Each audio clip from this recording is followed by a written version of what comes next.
I didn't have much understanding about the Vietnam War at the time.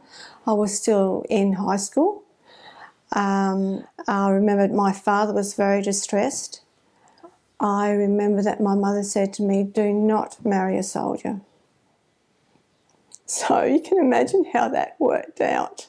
So that's my experience of the Vietnam War. Ted just got back from the war. We met, fell madly in love, and I found with him, and I think looking back now, a lot of other vets, a lot of them did just want to get married and settle back into what was normal life, as we call it. I don't think they were ready for it. I know that they came back with lots of scars. It was little things that we just didn't understand at the time. When the children were young and even till they left home, he didn't talk about the war very much at all. When the children were older and he'd have a nightmare, he would then tell me about the nightmares. He didn't discuss much with the children. Don't mention the war was a very big part because you didn't. And Ted would get very upset if you did say anything about it, or something would happen and a vet would be killed or commit suicide or be picked up drunk. And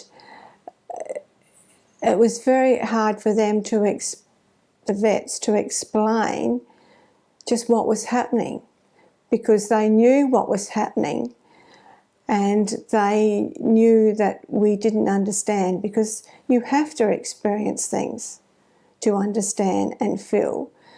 And that's what the Army does. It breaks these guys down to think the Army way, and then it just didn't put them back to get out of the Army way and back into normal people way.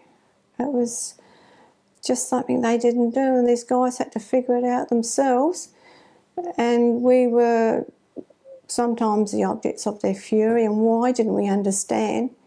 And then they felt guilt because they knew why we didn't understand. Ted never ever came to terms with it. He could never understand or accept why they were treated so bad, and they were treated very badly. On their return, they were sent home as quietly as possible. Ted was in a operation in the jungle. The word came through that his day number was up. He was pulled out of that action. He came back, was told to have his shower, pack his things. He was leaving on the next plane out of Saigon. So he never got to say goodbye to the guys that he'd been with.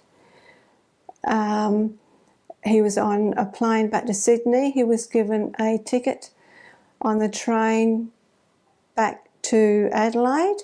He was told to get into civic clothes because it wouldn't be safe for him, and report to Keswick Barracks. When you get back to South Australia, you will be discharged. Goodbye. Never ever got over that. Never ever got over he learnt to live with not being welcomed into the RSL, told that it was a fake war. Not to the people who died, it wasn't a fake war or were damaged. He learnt to live with it. He went back to the RSL, did some work with it, and was vice president for a while. But he found that culture too very disturbing. He didn't just want to go and drink. He wanted something more that the little country RSLs couldn't provide at that time. I've noticed a lot of the wives, we don't talk amongst ourselves as much like the men do. But I've talked to some of the ladies, And it is all still very personal to us. And it's a hard journey to walk, and one that we walk by ourselves. Somebody has to pay the price of war. And the butcher's bill is never paid. It's always paid with the blood of the guys that die and the blood of the guys that come back. And that it is our right to get angry and to say no to war, especially when it's somebody else's war and perhaps we should not be there. And to please stop and think about it. And that is why it's so important to get the repercussions of the war and what it does to young men and families, to try and get that ahead and in the forefront of people's feelings. And I'm still amazed at the number of Year 12 students who still say, oh no, I will go and do my duty, wherever the government sees that fit for me to do. And we still do need an army. I understand that we still need a defence force. I just wish they would pick their wars better.